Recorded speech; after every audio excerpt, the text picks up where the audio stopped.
रहीम। Next जो हमारा chapter है वो है इलेक्ट्रोकेमिस्ट्री और इसमें हम डिफरेंट कंटेंट स्टडी करेंगे। You people know about electrochemistry. This is related with electrical energy and chemical energy. So electrochemistry is the branch of chemistry in which we study the conversion of electrical energy into chemical and chemical into electrical energy. और electrochemistry की application कोई field ऐसा नहीं है जहां electrochemistry को apply ना किया जा रहा हो। कुछ जनरल एग्जांपल मैं देता हूँ एप्लीकेशन की। Electro analysis, conductometry, potentiometry, polarography, इसके साथ साथ calculator, radio, flash light etcetera. Different other applications are also included. तो आप इसकी डिटेल आप देखेंगे तो आपको फर्दर इसकी एप्लीकेशन मिलेंगी एनर्जी के हवाले से, सेंसर के हवाले से एट्सेट्रा। बेसिक जो है electrochemistry, this is related with conduction. अब कंडक्शन के हवाले से जब हम सब्सटेंसेस को देखते हैं वो तीन किस्म की होती हैं। एक है कंडक्टर, दूसरा है सेमी कंडक्टर और तीसरी जो सब्सटेंस है वो है इंसुलेटर। कंडक्टर जो है ना, that are the substances that conduct electricity easily. अब एक्चुअली जो कंडक्टर है, सेमी कंडक्टर है या इंसुलेटर है, जब इनको हम कंपेयर करते हैं तो इनको हम जो बेस बनाते हैं वो वैलेंस बैंड और कंडक्शन बैंड के दरमियान एनर्जी गैप कितना है। तो कंडक्टर के केस में जो एनर्जी गैप है वो ज़ीरो है, तो इसलिए इलेक्ट्रॉन का जो ट्रांसफ़र है वो इजीली हो सकता है। जबकि सेमी कंडक्टर में इन दो बैंड के दरमियान एनर्जी गैप इतना है कि अगर हम कोई इसके अंदर इम्प्योरिटीज़ कोई डाल दें जो इलेक्ट्रॉन डेफिशिएंट हो या इलेक्ट्रॉन जिसके पास ज़्यादा हो, या फिर हम इसको टेम्परेचर दे के, तो इन एनर्जी गैप जो कंडक्शन बैंड और वैलेंस बैंड है इनके दरमियान एनर्जी गैप को हम कम करके इनको कंडक्टर बना सकते हैं। और इन द केस ऑफ इंसुलेटर यहाँ जो एनर्जी गैप है बहुत ज़्यादा है, तो इसलिए ये इलेक्ट्रिसिटी कंडक्ट नहीं करते। अब ये कंडक्शन के हवाले से सब्सटेंस को जब हम देखते हैं या हम कंडक्टर को देखते हैं, इनको फिर हम दो ग्रुप में डिवाइड करते हैं। एक को हम मेटालिक कंडक्टर का नाम देते हैं और दूसरे को हम इलेक्ट्रोलाइटिक कंडक्टर बोलते हैं। जो मेटालिक कंडक्टर है इनमें जो कंडक्शन है due to the movement of free electron, जबकि इलेक्ट्रोलाइटिक कंडक्टर में जो कंडक्शन है due to the movement of ions. Metallic conductor में जब कंडक्शन होती है कोई केमिकल चेंज नहीं होती। जिस तरह अब हमारे पास जो बिजली की तारें हैं जो तरवेला डैम से इलेक्ट्रिसिटी लेके आ रही हैं, तो हम ये देखेंगे ये जिस एलिमेंट की हैं उसी एलिमेंट की रहती हैं। ये नहीं है कि ये सिल्वर की थी, एल्युमिनियम की थी या कॉपर की थी, अब गोल्ड में चेंज होगी, नहीं, नो केमिकल चेंज। जबकि इलेक्ट्रोलाइटिक कंडक्शन में केमिकल चेंज टेक प्लेस होती है। कोई चीज़ होती है वो रिड्यूस्ड हो रही होती है, कोई चीज़ ऑक्सीडाइज हो रही होती है, यानी कि ट्रांसफ़र ऑफ इलेक्ट्रॉन वहाँ कोई किसी चीज़ को किसी चीज़ की ऑक्सीडेशन स्टेट को बढ़ा रहा होता है और किसी चीज़ की ऑक्सीडेशन स्टेट को कम किया जा रहा होता है। और इसके साथ मैटर का ट्रांसफ़र अगर हम देखें, मेटालिक कंडक्टर के अंदर मैटर का ट्रांसफ़र नहीं होता।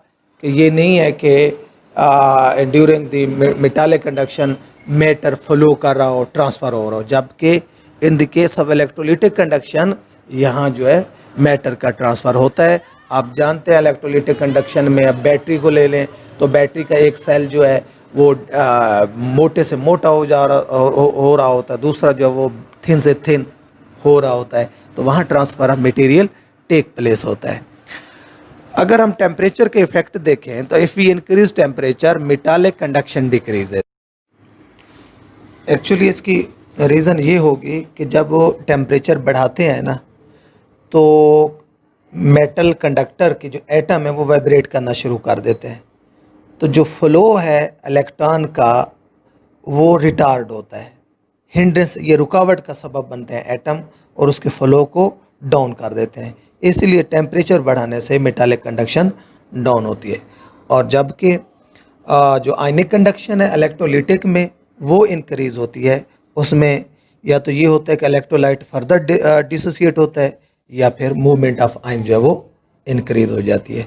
एग्जाम्पल मेटालिक कंडक्टर की ग्रेफाइट है, कॉपर सल्फाइड है, cadmium sulphide, copper, iron etcetera.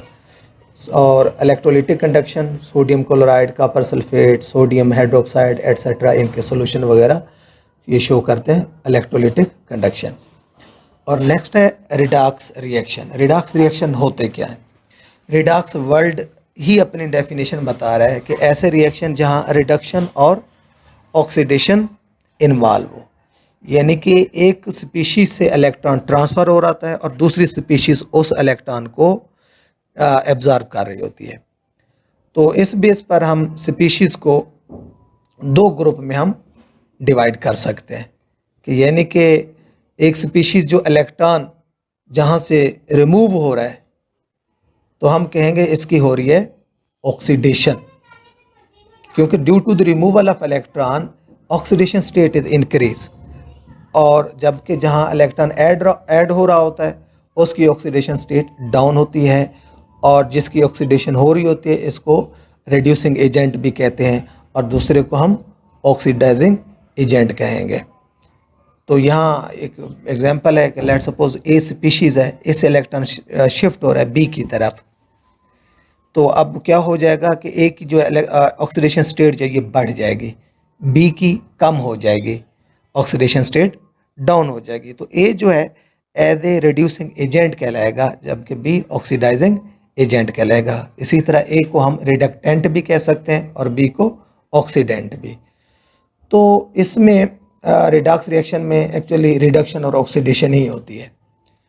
तो ऑक्सीडेशन को जिसकी हो रही है तो उसको रिड्यूसिंग एजेंट, और जिसकी रिडक्शन हो रही है तो उसको ऑक्सीडाइजिंग एजेंट बोलेंगे। ऑक्सीडेशन के केस में removal of electron take place, जबकि in the case of reduction addition of electron take place. In the case of oxidation oxidation state बढ़ेगी, जबकि रिडक्शन के केस में ऑक्सीडेशन स्टेट डाउन होगी। और जिसकी ऑक्सीडेशन होती है उसको हम रिडक्टेंट कहते हैं और जिसकी रिडक्शन होती है उसको हम ऑक्सीडेंट बोलेंगे। और इसी तरह जो इलेक्ट्रॉन जो ऑक्सीडेशन होती है शो करते हैं वो इलेक्ट्रॉन डोनर होते हैं, और जिसकी रिडक्शन होती है वो इलेक्ट्रॉन एक्सेप्टर होते हैं। तो इसी के साथ है इलेक्ट्रोड्स इन रिडॉक्स रिएक्शन। एक्चुअली जो रिडॉक्स रिएक्शन में रिडक्शन और ऑक्सीडेशन ही होती है, और इसमें दो इलेक्ट्रोड ऐसे हों जिसमें एक इलेक्ट्रोड इलेक्ट्रॉन डोनर हो और दूसरा इलेक्ट्रोड इलेक्ट्रॉन एक्सेप्टर हो, और उनको अपने अपने सोल्यूशन में या डिफरेंट इलेक्ट्रोलाइट कंसंट्रेशन के सोल्यूशन में उसको हम प्लेस करके इन इलेक्ट्रोड को हम कनेक्ट करके we can construct a cell. तो जो इलेक्ट्रोड इलेक्ट्रॉन देगा तो उसकी ऑक्सीडेशन उस पर होगी, तो उसको हम कह सकते हैं कि it will act as a anode. और इसी तरह जो इलेक्ट्रोड इलेक्ट्रॉन गेन करने की टेंडेंसी शो करता है it mean it can show reduction, और उसको कैथोड हम बोलेंगे। तो इन दो हाफ सेल को कनेक्ट करके we can prepare a complete cell. तो दोनों हाफ सेल को हम साल्ट ब्रिज के थ्रू कनेक्ट कर देते हैं, और साल्ट ब्रिज जो है ना वो सोल्यूशन के अंदर डिप होती है। यहाँ जो एक फिगर दी गई है इसमें जिंक इलेक्ट्रोड को जिंक सोल्यूशन में हमने प्लेस किया है, कैडमियम इलेक्ट्रोड को कैडमियम सोल्यूशन में हमने प्लेस किया है। तो साल्ट ब्रिज जो है ना इन सोल्यूशन में डिप होगी और जो आयंस के कनेक्शन को बहाल रखेगी। तो साथ हमने एक पोटेंशियोमीटर जो बताएगा इलेक्ट्रॉन का फ्लो कितना फ्लो हो रहा है।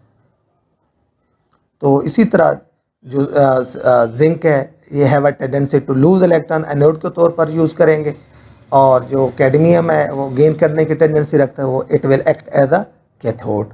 इन दोनों हाफ सेल को जब हम कंबाइन करते हैं तो दोनों को एक कंप्लीट सेल बनेगा, जिसके हम कहेंगे ये जी सेल नोटेशन है, zinc electrode is placed in zinc cation, और ये जो एक सिंगल लाइन है ये फेज बाउंड्री को शो कर रही है, और उसके बाद डबल लाइन शो की गई ये साल्ट ब्रिज को शो कर रही है। तो उसके बाद नेक्स्ट सोल्यूशन आ जाएगा कैडमियम सोल्यूशन, और उसके अंदर फिर हमने कैडमियम इलेक्ट्रोड को प्लेस किया है। या जब दोनों हाफ सेल को कनेक्ट करते हैं तो इसमें जो पोटेंशियल हमें मिलती है वो 0.3590 वोल्ट हमें मिलती है। और with the passage of time cadmium जो है become thicker and zinc anode will be thinner.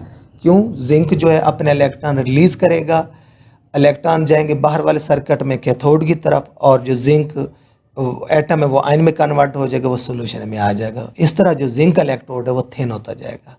जबकि जो एनोड है कैथोड है, वहाँ जो कैडमियम के आयन है वो कैडमियम आयन जाकर कैथोड पर इलेक्ट्रॉन लेंगे और वो अपने आप को रिड्यूस कर लेंगे, रिडक्शन शो करेंगे, और इस तरह वो मेटालिक फॉर्म में कैडमियम कैथोड पर डिपॉजिट होती जाएगी।